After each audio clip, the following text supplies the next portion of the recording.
जो भी उन लोगों ने एक तरह से इन्फर किया है या सोचा है, वो एक तरह की गलतफहमी है, मिसअंडरस्टैंडिंग है। किसी ट्रेलर से फिल्म का कुछ समझ में नहीं आता है कि अदर साइड क्या है। एक आध स्निपेट्स होते हैं, एक आध कट्स होते हैं जो आपको एक आइडिया देता है कि क्या ड्रामा हो रहा है या क्या है एक फिल्म के अंदर, बट वो पूरी फिल्म वो नहीं है। तो मैंने बहुत सारे इंटरव्यूज में मैंने क्लैरिफाई भी किया है कि जो ब्राह्मण समाज को लगता है कि ये उनके खिलाफ है, वो कितने गलत है वो सिर्फ फिल्म देखने के बाद ही पता लगेगा। मैं खुद एक ब्राह्मण हूँ और मैं समझता हूँ कि मेरे से ज़्यादा स्ट्रॉन्ग ब्राह्मण बहुत कम ही होंगे, कि उसके कारण मैं अभी यहाँ बोलने वाला नहीं हूँ, लेकिन मैं क्लेम करता हूँ और मैं ब्राह्मण कम्युनिटी को नीचा नहीं दिखाऊंगा। ब्राह्मणों ने ज्योति सत्यशोधक समाज बनने तक जुड़े थे और उनके जाने के बाद भी वो सावित्री के साथ जुड़े थे। ब्राह्मण और ज्योतिबा फुले का लव स्टोरी है, हेट स्टोरी नहीं है। तो ये समझना बहुत जरूरी है और वो फिल्म में वो बहुत क्लियरली बोला भी गया है, समझाया भी गया है। तो मैं समझता हूँ कि एक बार ब्राह्मण ये फिल्म देखेंगे, जो भी लोग इसका विरोध कर रहे हैं वो जब देखेंगे उनको पता होगा कि कितना बैलेंस्ड है हमारी फिल्म, क्योंकि किसी के खिलाफ जाने वाली बात है ही नहीं।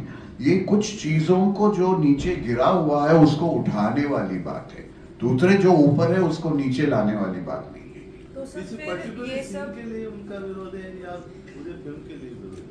नहीं, कुछ कट्स के लिए उनको लगा कि शायद ये उनके खिलाफ है, लेकिन वो है नहीं। वो फैक्चुअली हमने उस चीज को डिपिक्ट किया है। अगर आपका बेटा जो है, अगर वो मस्ती करता है, कुछ गलत करता है, तो आप उसे मारते हो ना, लेकिन इसका ये मतलब नहीं कि आप उससे नफरत करते हो या आप उसको घर से बाहर निकाल देते हो। कुछ करेक्टिव मेजर्स होते हैं सोसाइटी में, और वही करेक्टिव मेजर्स ज्योतिबा और सावित्री जी ने किया है, और ये समझना बहुत जरूरी है। आनंद सर, एक तो बहुत पहले मैं आपको अभिनंदन देना चाहूँगी कि इतनी अच्छी स्टोरी और इतने अच्छे लोगों के ऊपर आप मूवी बना रहे हो, और जबकि सिंधुताई वाला बहुत सक्सेस हुआ था, तो ये कब से स्टार्ट किया था आपने कि इस पे हमें मूवी बनानी चाहिए? कब से स्टार्ट हुआ था ये आपके लिए? ये सब्जेक्ट तो मेरे जहन में बहुत बचपन से ही था, क्योंकि हमने उसे बहुत छोटे तौर पर हमने इसको पढ़ा था, चैप्टर्स थे स्कूल के बुक्स में, और एक तरह से वो सबकॉन्शियस में ग्रो करते गए, हीरोज की तरह, हीरोइंस की तरह ग्रो करते गए। और जब इनका इम्पैक्ट जो सोसाइटी पर हमने पढ़ा, सीखा, रिसर्च किया, तो हमने तय किया कि इस सब्जेक्ट पर तो एक अलग तरीके की फिल्म बननी चाहिए। फिल्में बनी हैं, आचार्य आत्रे ने 1950s में फिल्म बनाए हैं इनके ऊपर, और फिर उनको नेशनल अवार्ड भी मिला था। और श्याम बेनेगल ने भी एक एपिसोड 23 मिनट एपिसोड भारत एक खोज में बनाया था, उसमें भी वही दिखाया गया जो उसके विरुद्ध ब्राह्मणों ने हाथ उठाए हैं अभी, लेकिन उस वक्त किसी ने कुछ कहा नहीं था। और उसके बाद शायद मराठी में भी एक फिल्म बनी है, लेकिन इस स्केल पे नहीं बनी है जिस स्केल पे हमने इसको सोचा है और बनाया है, और एक वर्ल्ड वाइड ऑडियंस के लिए बनाया है। तो ये तब से एक तरह से जो वो कहते हैं ना कि जर्मिनेट करता रहा मेरे दिमाग में, और जब सब चीज़ें सही बैठी, मैं प्रतीक से मिला, फिर मैं उनमें वो रूप देखा, तो बहुत कुछ बदल गया उसके बाद। तो प्रतीक पहली चॉइस थी आपके लिए? बिल्कुल पहला चॉइस था, और कोई चॉइस भी नहीं है, पहला और दूसरा चॉइस नहीं है, पहला और आखिरी चॉइस। सर वापस से वही एक सवाल है कि जो डिमांड किया गया था कि कुछ सीन्स कट करे, तो आपने अभी जो 25 अप्रैल को दिया है डेट, तो उसमें जो फिल्म में वो सीन्स कट होंगे या नहीं होंगे? देखिए, सेंसर बोर्ड ने जो इंसिशंस दिए हैं, जितने कट्स उन्होंने रेकमेंड किए हैं, हमने वो सारे कट्स इम्प्लीमेंट किए हैं, और हमें सेंसर सर्टिफिकेट भी मिला है, क्लीन यूज सर्टिफिकेट मिला है। सेंसर्स का भी कहना है कि हर बच्चे को देखनी चाहिए ये picture, this is for education. लेकिन कुछ चीज़ों को उनको सॉफन करना था, वो काटना नहीं था, सॉफन करना था। हमने उसको सॉफन करके दे दिया है, और हमें सर्टिफिकेट भी मिल गया है। We have obeyed the law also, and we have also explained to the citizens जिनको डाउट है, दोनों तरफ से हमने बैलेंस किया है, सब कुछ क्लियर किया है और 25 को हम रिलीज कर रहे हैं। कुछ संगठन के लोगों ने अभी कुछ दिन पहले प्रेस लिया था, उन्होंने बोला था महात्मा फुले जी वो पहलवान थे और हमेशा अपने साथ बॉडीगार्ड लेके घूमते थे, तो आपने कुछ दिखाया है सब? बिल्कुल पहलवान थे, लहू जी के साथ भी जुड़े हुए थे, लहू जी उस्ताद के साथ जुड़े हुए थे, लेकिन जब आपके घर में आपके बच्चों के आगे कुछ गुंडे अगर अटैक करेंगे तो आप बच्चों को पहले प्रोटेक्ट करेंगे, बच्चों को ये करके आप सामने जाएंगे, तो वो साहस उन्होंने दिखाया। लेकिन जब दो कातिल उनके घर पे उनको मारने आए, उस वक्त उन्होंने अपनी ताकत दिखाई।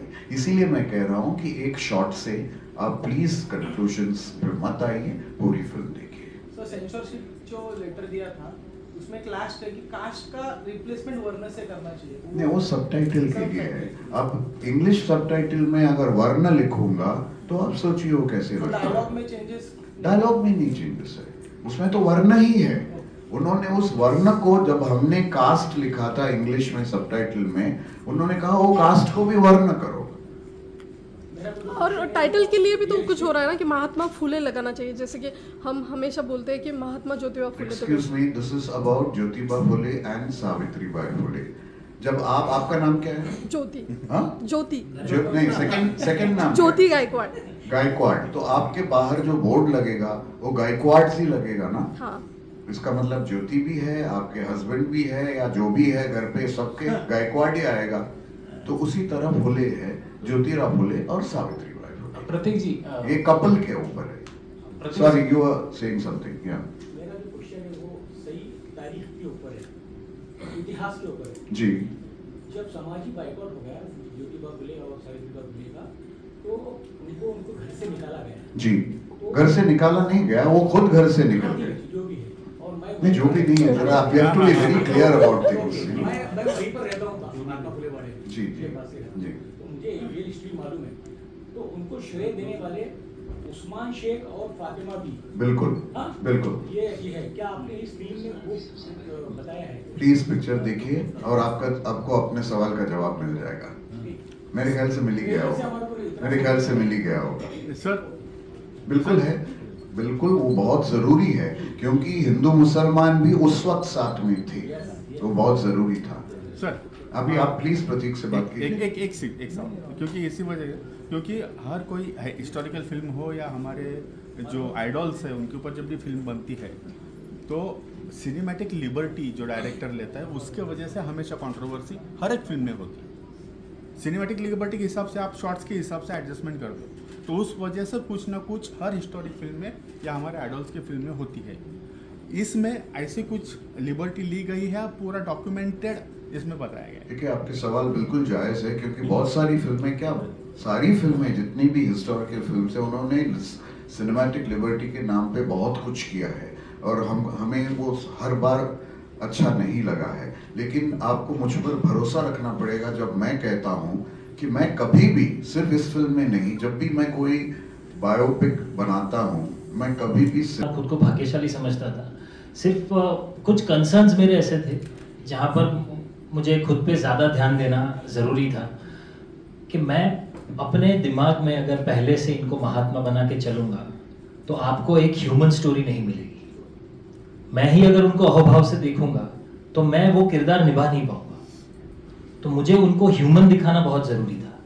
और ये कहानी सीधी महात्मा से शुरू नहीं होती है, ये उनके जीवन की यात्रा है। जब पूरी यात्रा करने के बाद एक पॉइंट पे उन्हें महात्मा बोला गया, तो अगर मैं उसे उस हिसाब से नहीं देखूंगा तो मैं किरदार को पहले से कलर कर दूंगा अपने दिमाग में।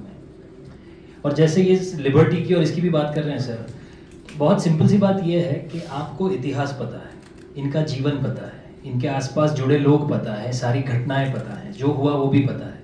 पर कोई एक आदमी 100% कॉन्फिडेंस के साथ कह सकता है क्या कि जब उन्होंने सत्यशोधक समाज की स्थापना की उस दिन उनके दिमाग में क्या चल रहा था? किसको पता है? ये किसी को नहीं पता। ये काम सिर्फ कलाकार का है कि हम उसे इंटरप्रेट करें और आप तक ऐसे पहुंचाए कि आप भी इंटरप्रेट कर पाओ। अब ये लिबर्टी पे कोई क्वेश्चन नहीं कर सकता, इसमें सब सही है सब गलत है। जो आप सोच रहे हो मैं आराम से कह सकता हूँ कि गलत सोचा है आपने, उन्होंने ऐसा सोचा ही नहीं होगा, पर वो बताएगा कौन? उनके अंदर की बात किसी को नहीं पता। हमने जितना इतिहास पढ़ा है सिर्फ पढ़ा है। तो ये एक चीज है जो हम अदर, नहीं तो हम कहानी कह ही नहीं पाएंगे कभी। अगर मुझे वो किरदार करना है तो मुझे वो समझना पड़ेगा ना, जब उन्होंने ये निर्णय लिया कि विधवा का मुंडन नहीं होगा, वो अंदर क्या सोच रहे थे? जब वो किसी के सामने अपनी दलील रख भी रहे थे तो किस हिसाब से रख रहे थे? ये तो फिर हम तो उस लेवल पे भी जा सकते हैं कि नहीं, उन्होंने कभी फ्राउन किया ही नहीं होगा, उनकी आवाज कभी ऊंची हुई नहीं होगी, पर ये किसको पता है? तो ये हमें, जब तक हम ये नहीं कर पाएंगे अब तक कहानी पहुंचा ही नहीं पाएंगे। फुले जी ने जो नाटक लिखे हैं, उस वक्त की जो परिस्थिति थी उस पर कुछ लेख लिखे, उसके बारे में कुछ इसमें वही किया है क्या, टिप्पणी किया है क्या? बिल्कुल, उन्होंने जितने आर्टिकल्स लिखे हैं, जितने, और उनकी बहुत फेमस बुक है गुलामगिरी, स्लेवरी, वो पूरा उन्होंने लिखा और उसका पब्लिकेशन और लॉन्चिंग भी हमने दिखा है इस फिल्म में। अच्छा, प्रतीक जी, जैसे आनंद सर ने कहा कि वो आप उनकी पहली चॉइस थे एज एन एक्टर, तो एज एन एक्टर आपके दिमाग में क्या था? ये जो रोल, मतलब as a mainstream actor, कुछ ये जो कैरेक्टर्स आप निभाते हैं उसके ऊपर आपकी मतलब क्या है वो जर्नी तय होती है, तो ये कैरेक्टर निभाने से पहले आपके दिमाग में क्या था कि एक्सेप्ट करना या नहीं करना? आपका सवाल का काफ़ी हद तक का जवाब तो मैं ऑलरेडी दे चुका हूँ, पर वही था मेरे दिमाग में कि मुझे एक ऐसे इंसान की कहानी बतानी है जिसे करते वक्त मैं भी उन्हें एक्सप्लोर कर रहा हूँ। उन्होंने भी जब ये किया होगा ये सोच के नहीं किया होगा कि दुनिया मुझे महात्मा बना देगी, वो तो कर रहे थे अपना काम, और फिर एक लेवल पे लोगों को जब पता चला कि ये इतना बड़ा काम किया है इन्होंने, तब जाके उन्हें महात्मा की पदवी मिली। तो मैं बतौर एक्टर यही सोच रहा था कि मैं एक ऐसे इंसान की कहानी बता रहा हूँ जिनकी जर्नी मैं खुद भी जीऊँगा। बाकी जहाँ तक तैयारी का सवाल है तो स्क्रिप्ट पढ़ना, आसपास की दूसरी चीज़ों को जानना था कि जो चीज़ें स्क्रिप्ट में नहीं हैं वो अगर मुझे पता है तो मैं उसको, जब आप स्क्रीन पे देखते हो तो यही बॉडी में वो आपको दिखने चाहिए। शायद मैं उनके जैसा नहीं भी दिखता हूँ, पर वो मेक बिलीव के उस वर्ल्ड तक मुझे आपको ले जाना है, वो जब तक मैं फील नहीं करूँगा नहीं ले जा पाऊँगा। और तीसरी बात है भाषा की, जो जैसे मैंने मराठी के बारे में कहा कि कुछ उच्चारण मुझे सीखने थे, कुछ भाषाएं, कुछ लाइंस थी जो पूरी मराठी में थी वो मुझे सीखनी थी। आप तो चरित्र नायक बन गए। अक्षत मेहता अग्नि और बाद में अभी है। आनंद जी, कुछ लोगों ने जो अपोज कर रहे हैं फिल्म को, उन्होंने स्क्रीनिंग की मांग की है आपसे कि हमें पहले दिखाएगा, तो आप कुछ ऐसा प्लान कर रहे हैं? देखिए, आप सबूत तभी देते हैं जब आप गिल्टी हो। Sir good afternoon. मेरे दो सवाल थे। पहला, सेंसर बोर्ड ने काफ़ी सारे कुछ बदलाव सुझाए ऐसा हमने पढ़ा। कुछ लोग उसके बारे में उसका विरोध कर रहे हैं। कुछ लोगों ने बोला है कि उसके बारे में आंदोलन भी करने वाले हैं सेंसर बोर्ड के खिलाफ। तो क्या आप वो सभी कट से, मतलब जो सुझाव सेंसर बोर्ड ने दिए थे, आप सभी सुझाव से सहमत थे, या अभी वो रिलीज डेट पास में आई है इसलिए do you have compromised anything?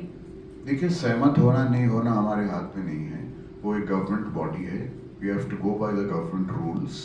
और जो उन्होंने सजेस्ट किया है, कुछ चीज़ें उन्होंने सजेस्ट की है जो हमने कोशिश की है उन्हें मनाने की, और उन्होंने वो मान भी गए। कुछ चीज़ें उन्होंने वो नहीं माने, और जो कट्स आपके सामने आप देख रहे हो, पता नहीं कहाँ से वो आ गया, हमें कुछ पता नहीं है, हमने अपनी तरफ से दिया भी नहीं है। अब ये चीज़, कॉन्फिडेंशियल चीज़ कहाँ से बाहर आई हमें पता नहीं है। हमारा जो इंस्टाग्राम का जो पेज है डांसिंग शिवा फिल्म्स, वो पेज सस्पेंड किया गया है, उसको बंद कर दिया है। पता नहीं किसने किया है ये। अब क्या क्या हमारे खिलाफ हो रहा है वो मुझे पता नहीं है, लेकिन सेंसर में जो पॉइंट्स निकाले हैं और जो अमेंड करने के लिए किया है, कट्स नहीं है, अमेंडमेंट्स हैं, वो सब हमने दिए हैं उनको, और हमें सर्टिफिकेट उसी इस पे मिला है कि हमने वो चेंजेस अमेंड किए हैं। सो वो सब हो गया है। रही बात दूसरों की जो सेंसर के खिलाफ कहने, मैं तो उनसे यही कहूँगा कि आप फिल्म देखिए, उसमें उतना इम्पैक्ट नहीं हुआ है, जितना आप समझते हो फिल्म का वही पावर है, वही इम्पैक्ट है, वही इमोशन है, वही सब कुछ है। आके फिल्म देखिए। दोनों तरफ से मैं चाहता हूँ कि लोग खुश हो और शांत रहे। As a film maker and actor, जो आज के दौर में इतना सब मतलब सेंसर बोर्ड है या लोग भी इतने सेंसिटिव हो गए, क्या आपको लगता है कि जो कहानी आपको कहनी है वो आज के दौर में खुले मन से आप कह सकते हैं? क्योंकि ये this is called as indirect censorship है ये समाज से भी। देखिए, अगर हम इस तरह हड़बड़ा रहे हैं और इस तरह हम नर्वस हो रहे हैं कि ये सब चीज़ें सेंसिटिव हो गए, ये हो गए, तो ज्योतिबा फुले और सावित्रीबाई फुले का क्या हुआ होगा? उस वक्त की सेंसिटिविटी तो और भी सुप्रीम था, फिर भी वो लड़े, वो डटे रहे और जीते। सो हमें भी एक तरह से कन्विक्शन के साथ निडर होकर हमारा काम करना चाहिए। आपने ओबीसी मुझे लीडर ऐसा लगता है कि आप ये ना ये टैक्स फ्री करने के बारे में सोच जी, टैक्सेस के बारे में मुझे कुछ पता नहीं है। हाँ, मुझे इतना पैसा मिलता भी नहीं है कि मैं ठीक से कोई टैक्स भरूं गवर्नमेंट को। हाँ, तो टैक्सेस का गवर्नमेंट को करने दो काम। ओबीसी लीडर, आपने ओबीसी लीडर छगन भुजबल से मुलाकात की थी, उनकी भेंट ली थी, तो क्या बताया उन्होंने? वो बहुत ही सपोर्टिव थे। वो बहुत खुश थे कि फुले पर एक हिंदी फिल्म बनी है जो दुनिया भर में जाएगा, और इस तरह का सपोर्ट फिल्म के लिए जरूरी है और वो दे रहे हैं। इसमें महात्मा जी का पूरा लाइफ का स्पैन दिखाया है या बचपन से उनका पूरा जीवन पट है या स्पेसिफिक स्पैन है लाइफ का उसका? देखिए, अगर पूरी जिंदगी की हर एक चीज दिखाएंगे तो मुझे 10 घंटे की फिल्म बनानी पड़ेगी जो आप देखेंगे नहीं, तो फिर आपका टाइम भी मैं क्यों व्यस्त करूँगा। तो इसमें हमने 2-2.25 घंटे की फिल्म में जो बहुत ही इम्पोर्टेंट बातें हैं, जो प्रायोरिटी पर है, हमारे रिसर्च के बाद जो फिल्टर करके हम लाए हैं, वो सब कुछ है। और आपको कंप्लेन करने की कोई गुंजाइश नहीं रहेगी फिल्म देखने के बाद कि ये क्यों नहीं था उसमें। वो सब कुछ है जो आपने सोचा होगा। महात्मा फुले आपको मिलेंगे जी सर। फिल्म देखने के बाद हमको ऐसा लगेगा कि जो महात्मा फुले थे वो हमने देखा है। आपको लगे तो अच्छा है, आपको ऐसे ही लगेगा। आफ्टर मेकिंग के बाद का जो स्ट्रगल है वो तो आप देख ही रहे हैं, लेकिन मेकिंग से पहले मतलब आपकी फिल्मों में सोशल एंगल अच्छा रहता है, तो वो मेकिंग से पहले to find the producer for such films, ये आपके लिए स्ट्रगल था या? जी बिल्कुल, ऐसे फिल्मों के लिए, ऐसे सोच के लिए प्रोड्यूसर मिलना बहुत ही मुश्किल है। इसीलिए मैं बहुत बहुत बहुत शुक्रगुजार हूँ रितेश कोडेचा और अनुया कोडेचा, जिन्होंने इस फिल्म को सपोर्ट किया, जिन्होंने इस कॉन्सेप्ट को सपोर्ट किया। बहुत कम ऐसे लोग आज के ज़माने में मिलते हैं जो इस तरह के फिल्म को सपोर्ट करते हैं। वैसे आपका कहना बहुत सही है कि इस कुछ भी डिफरेंट कॉन्सेप्ट हो, प्रोड्यूसर मिलना बहुत मुश्किल है। मराठी प्रोड्यूसर के लिए पिचिंग हुआ नहीं क्योंकि it's a fact of Marathi story, Marathi माणसाची स्टोरी है। सो क्योंकि आप देख रहे प्रोड्यूसर तो नॉन महाराष्ट्रियन दिख रहे हैं, तो ऐसा क्यों? नहीं, देखिए इसका बजट भी बड़ा है, हमने उस लेवल पे किया है। मराठी फिल्मों का बजट एक थोड़ा सा रिस्ट्रिक्टेड है। मराठी प्रोड्यूसर्स नहीं, मराठी प्रोड्यूसर्स भी वो चाहेंगे कि मराठी में ही बनाएं, हिंदी में नहीं। वो वहाँ तक वो अभी गए नहीं हैं कि मराठी प्रोड्यूसर्स भी हिंदी में फिल्म बनाएं। वो सोच जब तक एक्सपैंड होने लगेगा तब तक कुछ टाइम और लगेगा। और जब मुझे प्रोड्यूसर्स मिल गए हैं तो फिर मैं किसी और प्रोड्यूसर के पीछे क्यों भागूं? सर एक लास्ट क्वेश्चन सर, जैसे ये मूवी है, मूवी बनाने का आपका मकसद क्या था? कि एक समाज ने, जैसे ब्राह्मणों ने ये पर्टिकुलर एक समाज पर जुल्म किया, ये बताना है कि किस तरह से फुले जी ने स्ट्रगल किया है, ये मैसेज देना है, या एजुकेशन की इम्पोर्टेंस? आपका मेन उद्देश्य क्या था फिल्म बनाकर? बिल्कुल, फुले जी के जो एफर्ट्स थे, जो रेवोल्यूशन था, जो ब्लडलेस रेवोल्यूशन था समाज के उद्धार के लिए, उसी के ऊपर ये है। ब्राह्मण समाज इज इंसिडेंटल टू दैट, कि वो उनको लगा कि ये इनके खिलाफ है, लेकिन वो उनकी मिसअंडरस्टैंडिंग थी, जैसे आज इन लोगों की मिसअंडरस्टैंडिंग है। इसमें क्या बदलाव पैदा होगा लोगों में, क्या लगता है? बदलाव आपने देखा नहीं? आज अगर इतनी सारी औरतें यहाँ बैठी हुई हैं और आपके सामने इंडिपेंडेंट विमेन बैठे हुए हैं, बदलाव वही लाए। हमें दबा रहे हैं, हमें दबा रहे हैं, लेकिन आप चाहते हैं कि क्या फिल्म के बाद, फिल्म देखने के बाद क्या मैसेज पब्लिक को देना चाहिए? फिल्म देखने के बाद, फिल्म को देखकर अगर हमारे अंदर 1% भी उन लोगों का कन्विक्शन, पैशन, फियरलेसनेस, स्ट्रेंथ और डेडिकेशन और सोसाइटी के लिए एक ये हो सेंसिटिविटी हो जाए ना, तो बहुत बदलाव आएगा, बहुत बदलाव आएगा। प्रतीक जी, फिल्म की शूटिंग के दौरान ऐसा कोई किस्सा या अनुभव जो आपको अपनी जिंदगी भर याद है, और एक और युवा दंपति से, खुले दंपति से युवा लोगों को क्या सीख लेना चाहिए? पूरे शूट के दौरान, इनफैक्ट जब पहली बार मैंने स्क्रिप्ट पढ़ी थी, सुनी थी और शूट किया तब तक ऐसे बहुत सारे सीक्वेंसेस थे, ऐसी बहुत सारी घटनाएं थी जिससे मुझे खुद ऐसा फील हो रहा था कि ये जो मैं बोल रहा हूँ या जो मैं कर रहा हूँ मैं खुद नहीं कर रहा हूँ, ये शायद कोई करवा रहा है। और ये फील बहुत पर्सनल होता है, मुझे पता नहीं कौन से शब्द से मैं आप तक पहुँचा पाऊँ इस फील को, पर कुछ सीक्वेंसेस, कुछ सीन्स ऐसे हैं which give me goosebumps while saying those lines. एक तो जो ट्रेलर में ही है उसका एक हिस्सा, जब ज्योतिबा फुले को महात्मा की पदवी दी गई और उन्होंने उस हॉल में एक भाषण दिया था छोटा सा, और उन्होंने एक चीज़ कही थी कि हमारा देश एक भावुक देश है, यहाँ धर्म और जाति के नाम पे लोगों को लड़ाना बड़ा ही आसान है, ये भविष्य में भी होगा, क्रांति की इस ज्योत को जलाए रखना यही आपको सही मार्ग दिखाएगी। When I was saying these lines, I actually felt goosebumps कि कब बोली गई बात, कब का कॉन्टेक्स्ट, 150-200 साल पहले की बात है ये, आज भी उतना ही सटीक और उतना ही सच्चा है, पूरी दुनिया के लिए, सिर्फ हमारे देश की बात नहीं, और ये इतनी बड़ी बात है। दूसरा, उन्होंने भी ये बोला था कि अगर आप चाहते हो कि अंग्रेजों से लड़ना है या किसी भी बड़े पावर से लड़ना है, तो वो लड़ाई हथियार से नहीं जीती जा सकती, सिर्फ एजुकेशन से जीती जा सकती है। और ये इतनी बड़ी, इतनी साधारण लगने वाली पर इतनी सचोट और इतनी बड़ी बात है। तो whenever I was saying these lines, whenever I was performing these lines, I actually felt it. और दूसरा पार्ट है आपका क्वेश्चन का कि इस दंपति से, इनके जीवन से हम सबको या नई पीढ़ी को क्या सीखना चाहिए, तो मुझे तो मेरी समझ से यही लगता है कि बाकी कुछ भी नहीं, सिर्फ सवाल पूछने की हिम्मत भी आ गई ना, तो भी दुनिया बदल जाएगी। हल्ली एक दिग्दर्शक म्हणून मला सांगा, हल्ली ना सिनेमांकडे बघायचा लोकांचा आणि राजकीय लोकांचा चष्मा फार बदलला है। एक दिग्दर्शक म्हणून यावर तुम्हाला काय वाटतं, कारण तुम्ही फेस करताय आता सगळं? नहीं, मैं अपने स्टैंड जो है, अपना कन्विक्शन जो है, उस पर मैं खड़ा रहूँ। मैं अपने ये थिंकिंग और अप्रोच नहीं बदलूंगा। लोग तो बोलते रहेंगे, ज्योतिबा भी वही किया ना।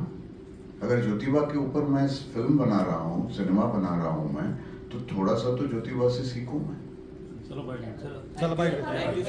बैठ गया।